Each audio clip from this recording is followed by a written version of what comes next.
E eu jogava futebol, gostava de futebol, de subúrbio. E aqui, em frente ao Hospital do Exército, aqui na Desembarcador Moreira, tinha um campo de futebol, um clube suburbano chamado Bandeirante.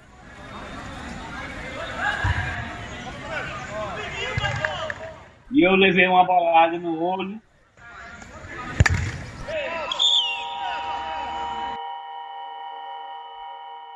Foi muito forte. E essa bolada, ela fez com que eu perdesse a visão, porque eu não tinha condição financeira para fazer a cirurgia do olho.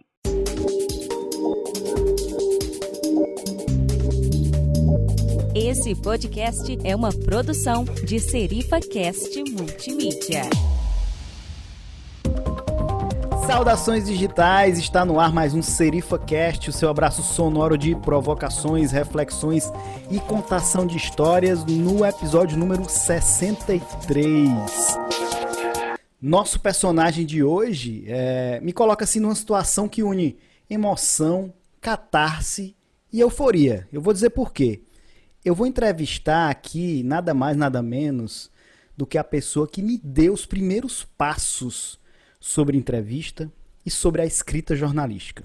Cratense, veio para Fortaleza aos 14 anos, em 28 de fevereiro de 1971, e isso não é essa memória aqui não, é a dele, que lembrou assim, na mesma hora que eu perguntei. Se duvidar, ele sabe a hora, o contexto, o clima do período.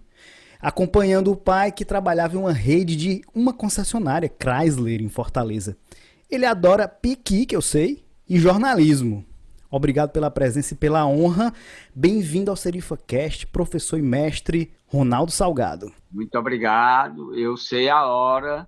Cheguei aqui em Fortaleza num dia chuvoso de 28 de fevereiro de 1971. Estava chovendo. Entrei ali pelo Atapu, desci ali para ir à rua Martinho Rodrigues. Não havia ainda o viaduto da 13 de maio. Às 17 horas e 30 minutos. A minha memória... Não é possível, professor. Meu Deus do céu. Eu vou dar aqui 2 recadalhos rápidos para você. É o seguinte, eu quero deixar um abraço sonoro aqui para os serifeiros e serifeiras que estão fazendo nossa comunidade de ouvintes crescerem, né? Eu tinha falado que em agosto foi o melhor mês pra gente, foi um ótimo mês pra gente, pois olha só, setembro foi melhor ainda, foi muito melhor do que agosto. Eu tô falando aqui de feedback, de audiência, novos ouvintes, novidades que a gente implantou, né? Porque agora você pode acompanhar algumas sugestões de livros, a gente vai falar de alguns livros aqui, todos eles eu vou deixar disponível lá. Se você quer ajudar o SerifaCast, já que a gente não tem financiamento coletivo, não tem patrocínio, quer ajudar o SerifaCast,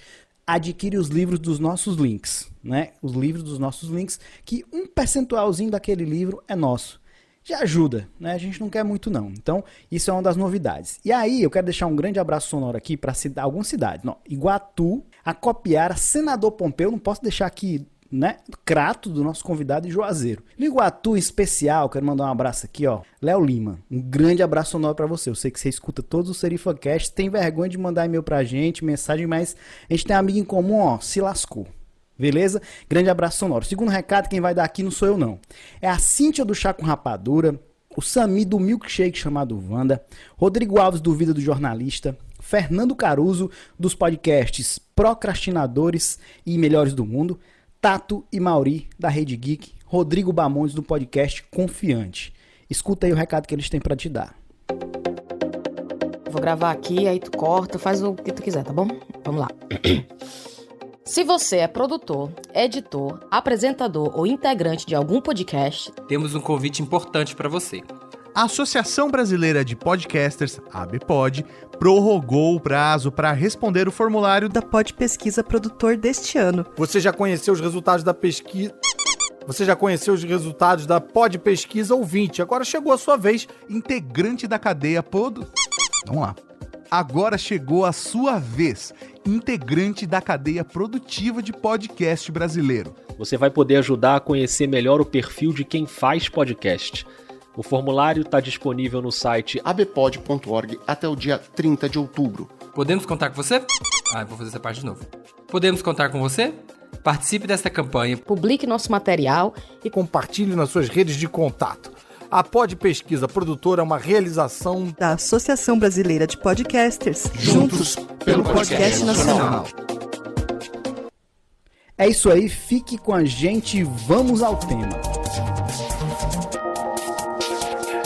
Bom, você, professor Ronaldo, tinha dito numa entrevista que era estranho a palavra aposentado, né, aposentadoria para você, e que não tinha se desvinculado ainda da sua mente, né, o jornalismo. É normal, após 43 anos de atividade, isso é normal, pode ficar tranquilo. Mas você já está há 3 anos, né, de aposentadoria merecida. Já se acostumou com isso ou uma vez jornalista para sempre? A gente jamais se acostuma, André. É uma questão muito difícil, porque ela mexe não só do ponto de vista da nossa condição social, econômica, cultural, mas, sobretudo, ela mexe com a nossa condição existencial. Por que nos aposentamos? Por que estamos aqui? Por que queremos fazer as coisas na vida? Eu me aposentei para fugir da sacanagem da República Brasileira, querendo impor uma reforma da Previdência que só interessa ao capital, não interessa jamais ao trabalho, aos trabalhadores, só interessa ao capital. Inventam mentiras de todas as formas, reunidas pelos meios de comunicação, que são propagadores de ideologias predominantes, e aí, resultado, quem paga o pato é o trabalhador. Então, eu aos 64 anos, estou aposentado, mas não estou morto, não estou falido, do ponto de vista da minha produção, da minha condição intelectual, da minha produção cultural e da minha capacidade de intervir na sociedade para fazer o bem ao coletivo. Está encerrada a votação. Resultado: votaram sim 379 senhoras e senhores deputados. Votaram não 131 senhores e senhoras deputados. O substitutivo da comissão especial está aprovado.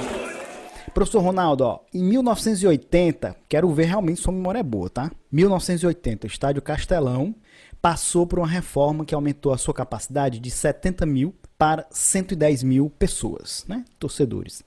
Não só torcedores, né? Inclusive ele foi, o Vigílio Távora, governador Vigílio Távora da época, resolveu completar esse lance de arquibancadas por trás do gol, motivado pela vinda do João Paulo II, Papa João Paulo II. Então houve uma cerimônia e um discurso de inauguração, né, dessa 5ª intervenção no Estádio Castelão. Foi difícil fazer o discurso para o governador, Ronaldo? Foi um desafio.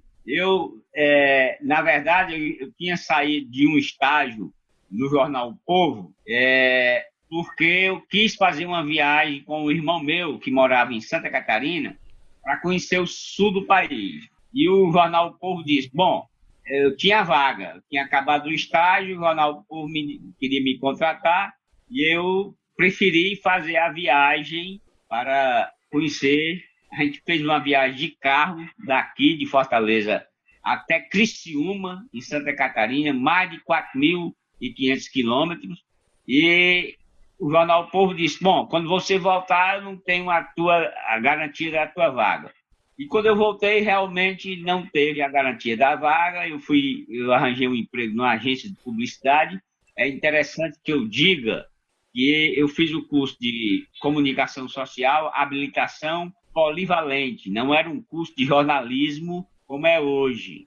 Então, era habilitação polivalente. Você atuava em várias áreas da comunicação: teatro, publicidade, jornalismo, relações públicas, cinema, enfim, todas as áreas da comunicação. E eu, na época, fui trabalhar, depois de não conseguir emprego mais em jornal, fui trabalhar em agência de publicidade, uma das quais foi a Janela Comunicação, do meu amigo hoje, meu grande amigo, jornalista, Augusto César Pontes Benevides, Guto Benevides, que era um produtor cultural, um jornalista, um homem de várias ações culturais em Fortaleza. E, na época, a Janela começou a atender a conta do governo do Estado, enfiado pelo Nilo Távora. E, em um belo momento, antes de terminar meu dia, o Augusto César liga para a Janela e pergunta, vem falar comigo, pergunta se eu tinha condição de fazer um discurso de inauguração da reforma completa do Castelão para o governador. Ele precisava receber isso até às 13 horas. E eu deixei de almoçar, me sentei ali à máquina e fiz um discurso sobre a abertura, a inauguração do Castelão. Você lembra de alguma coisa desse discurso? Aprovou.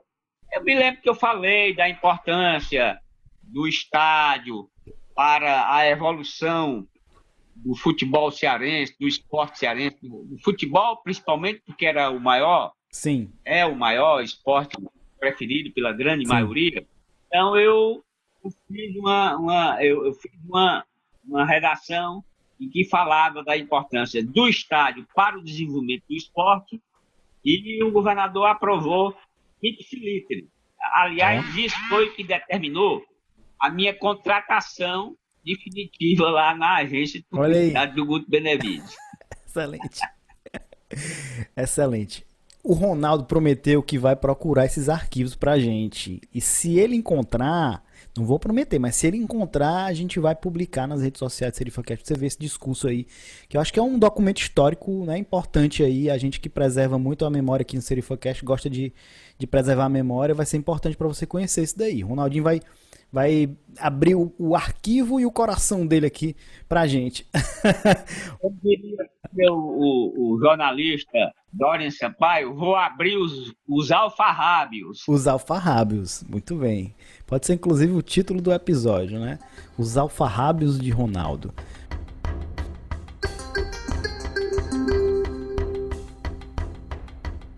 SOS Presidente é uma reportagem de 1983 sobre a seca no Ceará e a cobrança do presidente, do então presidente João Batista de Oliveira Figueiredo, que foi o último da ditadura, né, que ocorreu a transição exatamente nesse ano de 1983. Curiosamente, o ano que eu nasci, né, 15 de janeiro de 83. A reportagem ganhou o prêmio, a reportagem SOS Presidente. O prêmio ESSO, né, teve ampla repercussão na época e tudo, prêmio ESSO de jornalismo, que é um dos prêmios mais importantes do Brasil. E o contexto era da redemocratização, né, pós-ditadura, ali naquela democratização e tudo, e houve as primeiras eleições com voto. Ronaldo, me dá a noção exata desse contexto histórico-político daquela reportagem naquela ocasião. É importante, porque historicamente é preciso que a gente reconheça a grande seca de 1979 a 1983, ela foi considerada pela Conferência Nacional dos Bispos do Brasil, CNBB, um chamado genocídio do Nordeste. Morreram muitas pessoas em função da seca, mas em função da ditadura, esses dados, essas informações foram escondidas. A seca de 1979 a meados de 1984 matou de fome e de doenças cerca de 3,5 milhões de pessoas, na maioria crianças, conforme a Superintendência do Desenvolvimento do Nordeste, a SUDENE. Foram mais de 10 milhões de flagelados na seca, o que representava mais ou menos aí 1/3 da população do Nordeste da época. O Ceará foi o estado mais atingido e nesse período ocorreram saques a estabelecimentos comerciais e até invasão da sede do governo do Ceará, que na época era o Palácio da Luz.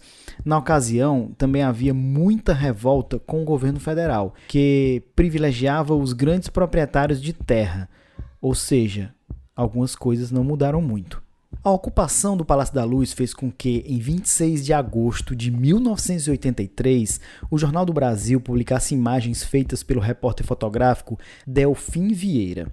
Uma delas viria a ser símbolo daquela tragédia, inclusive, que é o sertanejo Chico Marcolino, de Apuiarés, exibindo um pequeno calango. Aquele lagarto era tudo que a família tinha para comer durante aquele dia. No site serifacast.com.br você poderá ver essas imagens, que são impressionantes. O autor da foto, Delfim Vieira, morreu em 25 de janeiro de 2012, de câncer. Acompanha também o texto sobre o Delfim Vieira no site serifacast.com.br. Quando a gente estava publicando, ainda não havia acabado a ditadura oficialmente. Ela só veio a acabar, entre aspas, com a posse do Zé Sarney em 1985. Nós estávamos nos estertores, nos finais da ditadura, em 83.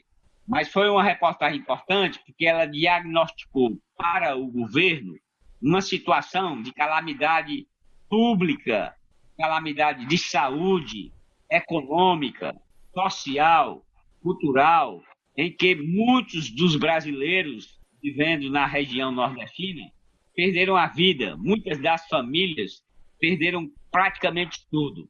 E o governo praticamente fechava os olhos a essa questão.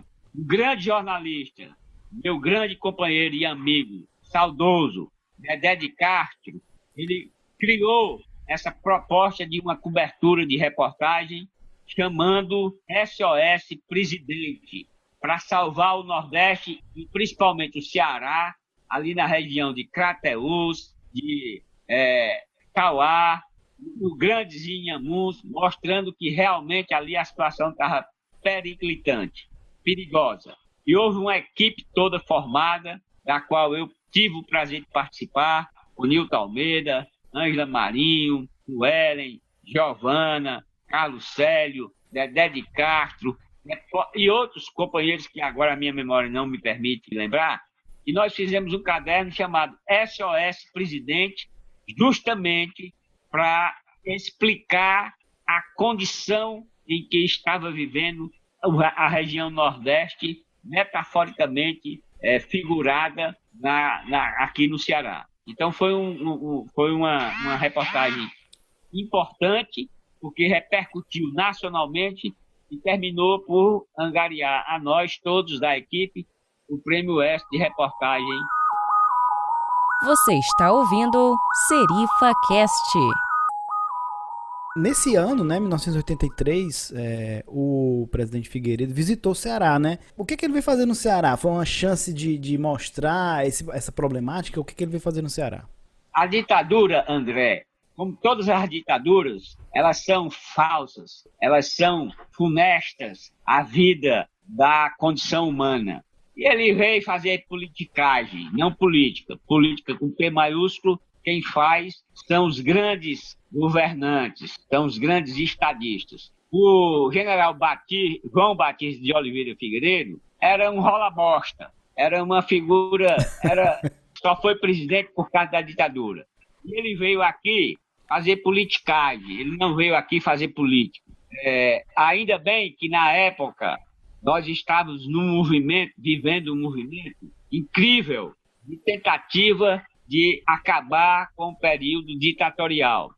Eu não tinha a ideia nem a intenção de entrar tanto assim na política, mas diante da importância do tema e para a gente saber como na prática ocorreu essa transição democrática, o Ronaldo fez uma intervenção, uma análise bem coerente e eu acho importante deixar para você ouvir, mesmo com o discurso dele assim bastante apaixonado, mas esse é o seu jeito de ser. Então, presta bem atenção nesse trecho. Nas eleições para governadores em 1982, no ano anterior, a primeira eleição democrática para a escolha dos governadores, nós escolhemos no Brasil vários governadores com uma capacidade política democrática altiva. Por exemplo, Miguel Arraes em Pernambuco, Leonel Brizola no Rio de Janeiro, o Franco Montoro em São Paulo, Luiz Gonzaga da Fonseca Mota aqui no Ceará. E realmente essas figuras criaram um movimento que foi um movimento para fazer a realidade da transição que havia sido proposta pelo o general Ernesto Geisel, presidente antecessor do João Batista de Oliveira Figueiredo, mas era tudo de fachada. Então, quem fez, quem rompeu, quem construiu as condições para que nós pudéssemos superar a ditadura foram esses governadores eleitos democraticamente pelo voto na primeira eleição direta no período pós-64. Então, é importante a gente saber disso, é importante a gente esclarecer, porque hoje as pessoas parecem esquecer que há uma luta interminável para a manutenção da democracia que beneficia a todos e não a apenas um grupo, um segmento qualquer da sociedade. E essas pessoas, elas têm uma importância significativa para superar um período sombrio, tenebroso, terrível, que massacrou muita parte da nossa sociedade brasileira. Você tem uma questão, uma condição, né, no seu olho direito. Fisicamente, né? O que é conviver com isso? Ele te causa dor? Como foi que aconteceu isso? E aproveito para perguntar se é essa condição que te traz essa paixão, esse apuro por flores, pela vida, pelo jornalismo. André, o ano de 1976 foi um ano marcante na minha vida. Eu perdi meu pai aos 49 anos de idade, o pai, taco do coração, em 4 de março de 1976. Eu estava prestes a completar 20 anos de idade. 2 meses depois, eu perdi minha irmã mais nova, acometida por um tumor no cérebro. Nós fomos à falência. Nós éramos uma família, digamos, de classe média alta. Com a morte do meu pai, nós perdemos tudo, não tínhamos nada.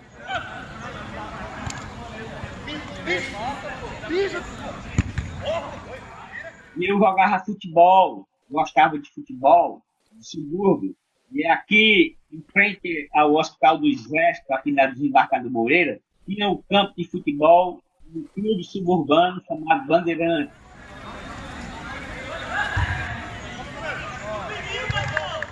E eu levei uma bolada no olho.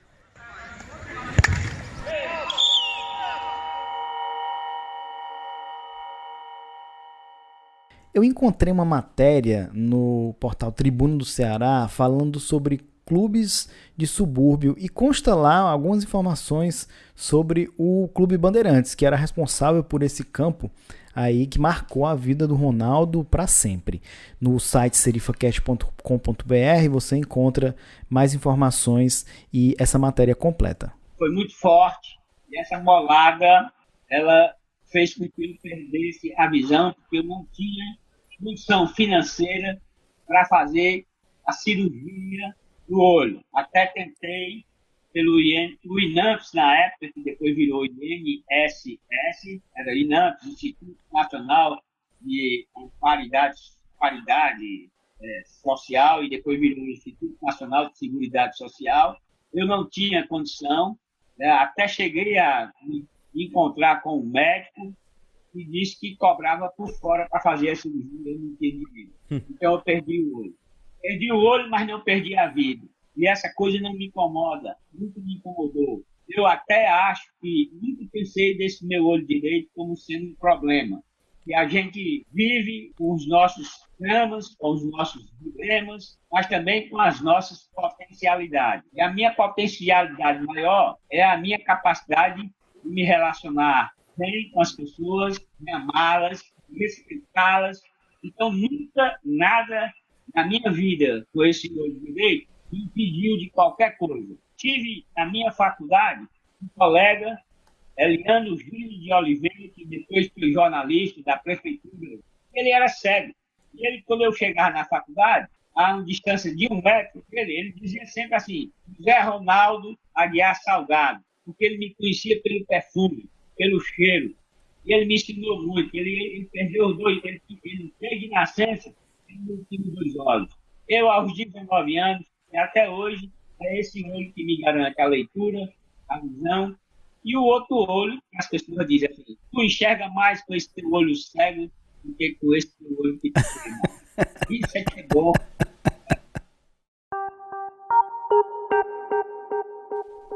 Então é o seguinte, bom, você está fora da academia, né? Se aposentou há 3 anos, mas certamente você acompanha, né? Deve ter conhecidos lá, você acompanha, você ainda mantém esse vínculo, né, afetivo, de informativo também da universidade. Inclusive o seu e-mail contém o nome da universidade, né? O seu e-mail pessoal contém o nome da universidade. Eu quero saber o seguinte, o que é que você entende ou o que é que você acompanha que está sendo discutido aí nas universidades em relação ao jornalismo empreendedor, né? Está sendo feito aí reformas no currículo, talvez mais demoradas ou menos demoradas, mas todos estão encaminhando para essa linha do jornalismo empreendedor, novas formas de negócios em relação ao jornalismo, né? Nos seus currículos. O que é que esse caminho significa, né? Demorou para ocorrer ou não é o melhor caminho? Estou afastado da Universidade Federal do Ceará desde o dia 8 de fevereiro de 2017, quando eu dei a minha última aula. Inclusive, levei um isopor cheio de cerveja, escondi dos alunos debaixo da mesa, e ao começar a aula, eu botei o isopor em cima da mesa e os convidei a todos e a todas para tomar cerveja naquela última aula. Eu passei justo. anos na universidade. E acho aliás, que uma curiosidade, já que você está falando isso, lembrar aqui que o professor Ronaldo, na disciplina que a gente teve mais contato, né? Disciplina de jornalismo de cidades, né? Jornalismo de cidades, que a gente produzia textos, ia para a rua e tudo. Todo encerramento de disciplina, né, professor? Cantinho acadêmico para comer um filezinho com fritas e tomar uma cerveja, toda a turma, né?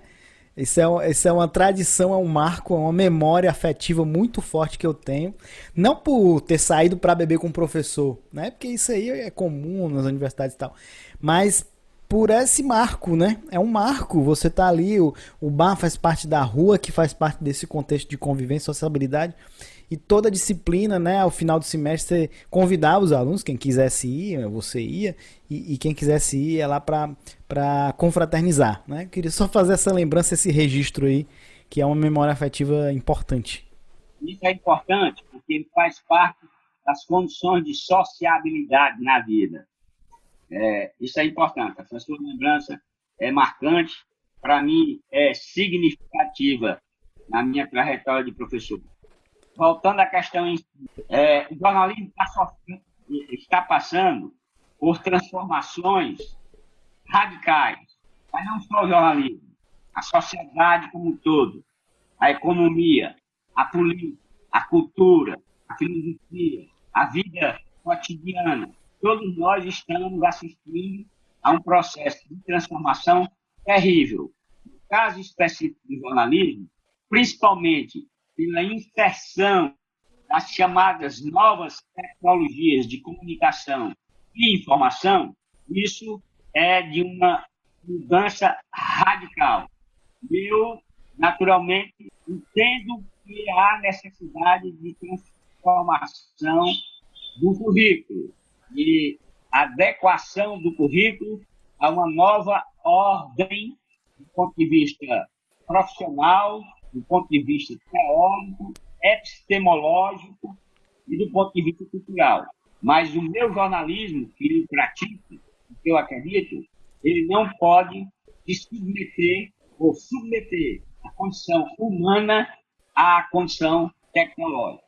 Nós estamos correndo risco de perder essa capacidade engenhosa, essa capacidade intuitiva, essa capacidade filosófica, sociológica, antropológica do jornalismo de intervir para o bem da humanidade. Porque, simplesmente, achamos que o jornalismo pode se deduzir tão somente a quem sabe manipular bem os novos equipamentos, as novas tecnologias de comunicação e de informação.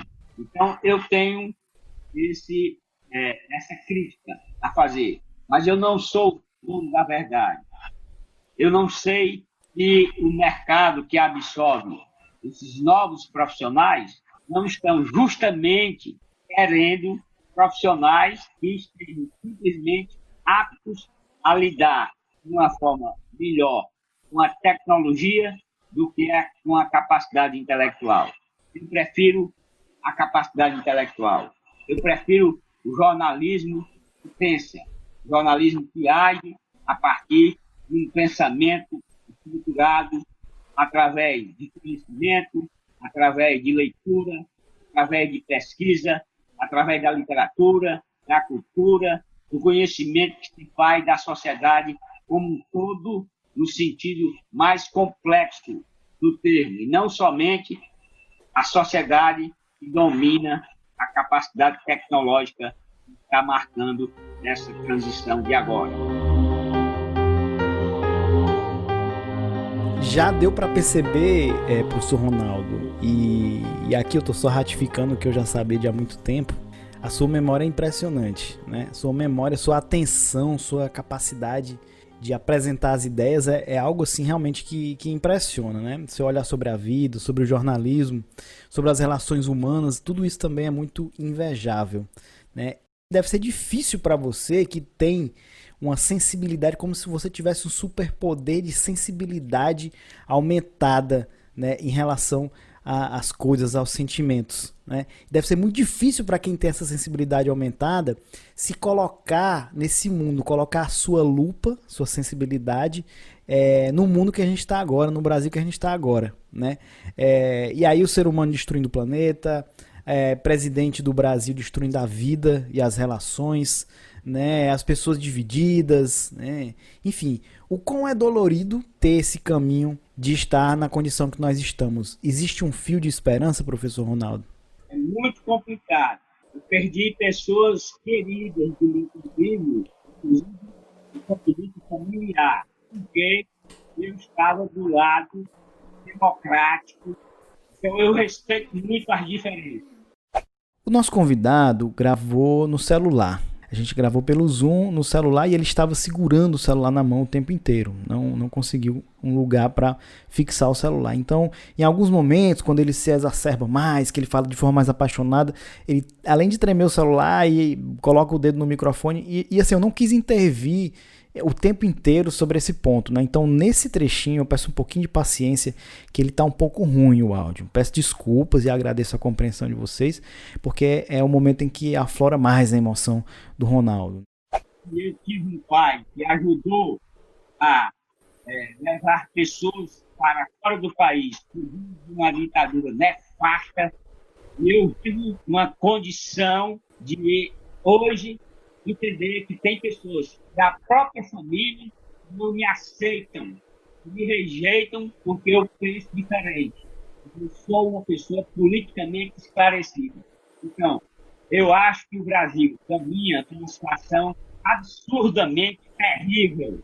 Essas pessoas foram ludibriadas pelos meios de comunicação que são nefastos à condição democrática, os meios de comunicação que não aceitam de maneira nenhuma a igualdade, a justiça, a liberdade, a condição humana é igual.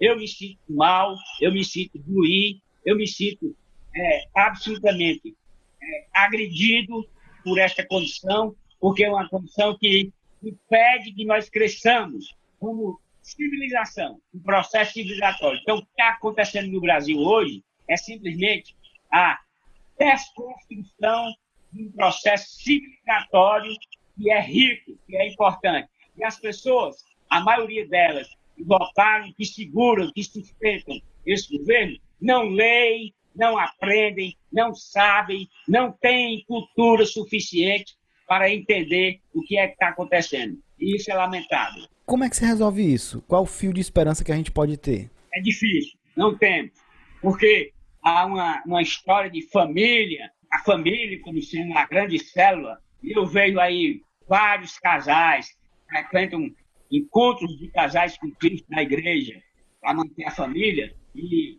os pais ou mães traem os maridos e as esposas. Eu vejo aí gente falando, rezando pela fraternidade, pela comunhão, E aí, resultado, brigam com os outros por causa de uma diferença política e ideológica. E isso não está certo. Misturam política com religião. Misturam as coisas que não devem estar em conta, porque simplesmente não tem conhecimento, não tem leitura, não tem capacidade de perceber o que é que está acontecendo. E aí ficam reféns de uma situação política, que é uma situação política horrorosa. Isso não é uma situação específica do Brasil. A direita, a grande direitona internacional, Estados Unidos, França, Inglaterra, Brasil e outros países, estão querendo simplesmente manter os privilégios que sempre tiveram essas grandes classes. É preconceito, é misoginia, é uma série de elementos que prejudicam a condição democrática. Nós vamos ter de lutar muito para recuperar a nossa capacidade de incutir na cabeça dessas pessoas essa possibilidade de dizer o seguinte: porra, a vida é outra coisa e não isso que eles querem fazer.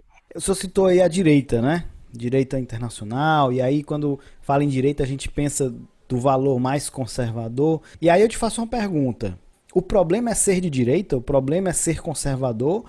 Ou o problema é essa direita e esse conservadorismo que está prevalecendo? A direita sempre é conservadora, André. A direita, ela é nefasta. Ela não respeita as diferenças. Ela não aceita as igualdades, a capacidade de um ser humano, seja preto, seja pobre, seja de qualquer, seja homossexual. A direita, ela não aceita essas coisas. Então, o problema é essa questão. A direita, ela não serve para a democracia. A direita, ela aceita o absoluto domínio das classes dominantes. E ela quer manter o que é que você observe só o que está acontecendo. A destruição da educação no Brasil, a destruição da ciência no Brasil, a destruição do meio ambiente.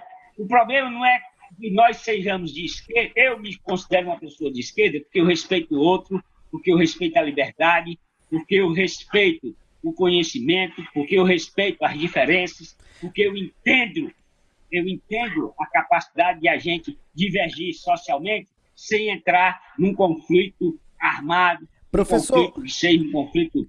Mas esses valores de meio ambiente, de respeito, direitos humanos, eles não deveriam ser valores universais, né? Ou seja, independente de direita e esquerda, não dá para conciliar os valores universais e independente de direita e esquerda? Eu estou perguntando isso porque eu acompanho alguns conteúdos e leio também, procuro me informar sobre tudo, fico forçando, tentando entender, sabe? Estudar, não, vamos lá, vamos conhecer. E eu escuto, né, muitas pessoas dizendo que essa direita que está no Brasil e essa direita que está tomando conta do mundo não é uma direita, não é a direita na verdade, né? Não são os liberais, não são os conservadores que se construiu teoricamente ao longo do tempo. É uma distorção disso, né? É um radicalismo, é algo distorcido da direita, né? O que é que o senhor entende sobre essa distorção, na verdade, do que é direita, do que é conservadorismo? É a ultradireita. Isso. É o esgarçamento da... Mas a direita normal, entre aspas, se a gente puder fazer assim, se apropria disso, aproveita disso. Porque nunca aceita. A direita nunca aceitou essas diferenças, essa possibilidade de que as pessoas cresçam, que as pessoas tenham condições de vida iguais. Eu sou radicalmente a favor de que as pessoas possam disputar de forma igual as condições de vida. Eu não sou contra o capitalismo, simplesmente por ser contra o capitalismo. Eu sou contra pela condição nefasta do capitalismo, que só privilegia grupos, só quer saber da condição primeira deles. E eu acho que o mundo, a condição humana, o sentido humano da vida, precisa privilegiar as pessoas. Estamos hoje assistindo a um presidente da República que, no Dia da Pátria, pega a bandeira dos Estados Unidos, que é a nova Roma, um país nefasto do mundo, que só cresce com as guerras, que quer isso, que quer dominar o mundo, e aí todo mundo fica lá todo mundo acha, fica lá naquela condição de achar que os Estados Unidos são a grande nação do mundo. eu tenho esse pensamento. Eu vou morrer assim, não tem problema. Estou perdendo pessoas na minha vida, estou perdendo pessoas nas minhas relações, mas não vou abrir mão do meu pensamento, que é um pensamento em defesa da humanidade. Eu não penso no individual. Eu não quero o individualismo na minha vida. Eu quero o coletivo.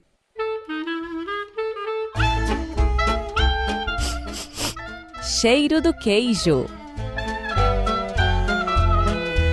Chegamos ao nosso Cheiro do Queijo, nosso quadro, os 2 quadros finais do SerifaCast, Cheiro do Queijo. Cheiro do queijo é uma expressão conhecida no Ceará, talvez conhecida no Brasil todo, que significa cilada, né? Você ir a um lugar indesejado, né? Você promover aí algo inesperado para o mal. No nosso caso aqui é apenas uma brincadeira, porque é a nossa pergunta surpresa, né? Já que os nossos convidados, né, a gente conversa sobre a pauta, né, os tópicos e tudo, mas esse tema aqui ele não vai saber.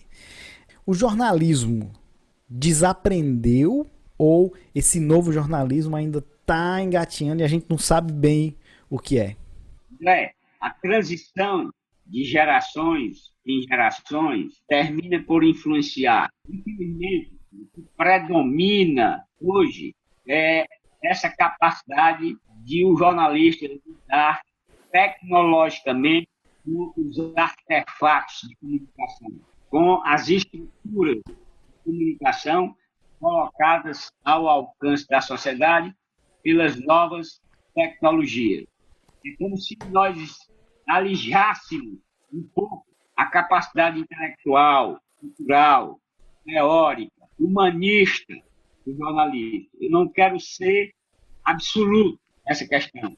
Ainda temos pessoas que pensam, ainda temos pessoas que carregam um grau de cultura, de conhecimento, participação na sociedade de forma mais humana, mais humanística, mais cultural, que leia, que se interesse pela literatura, pelas artes, que se interesse pelas condições que a própria tecnologia coloca para movimentar a cultura como sendo esse bem indispensável à vida em sociedade. Mas também temos pessoas que estão simplesmente se deixando levar por práticas tecnológicas, argumentos tecnológicos que diminuem a capacidade do jornalismo intervir na sociedade como um produto cultural importante. Pelo que eu estou acompanhando no rádio, eu sou um ouvinte de rádio, eu tenho um radinho de pilha aqui que me permite acompanhá-los. Certo. E pelo que eu leio nos jornais e nas revistas, há uma queda de qualidade do ponto de vista dessa produção jornalística. Mas é preciso que nós tenhamos calma, porque eu não quero ser a figura que diz assim, na época dele era tudo bem, nessa minha época ainda não vale nada. Não, não é isso.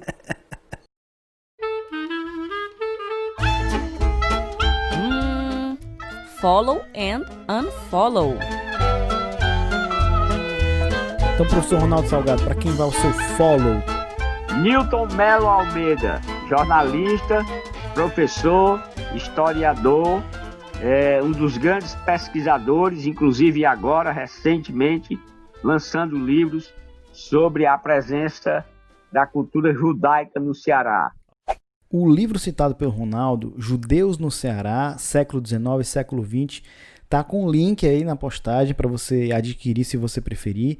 Ele vai é um link nosso, então vai direto pro site da Amazon e você pode comprar e ajuda o SerifaCast, beleza? Divulga aí pra gente.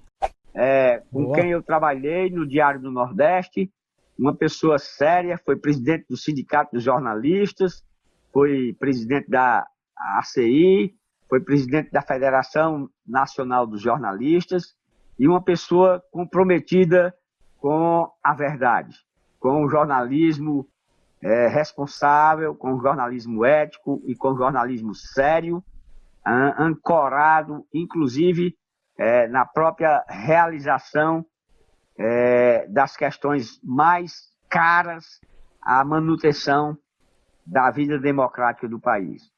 Beleza, boa. O seu unfollow, pessoa que você não, pessoa ou conceito, ou livro, ou ideia que você desaprova, detesta, não indica.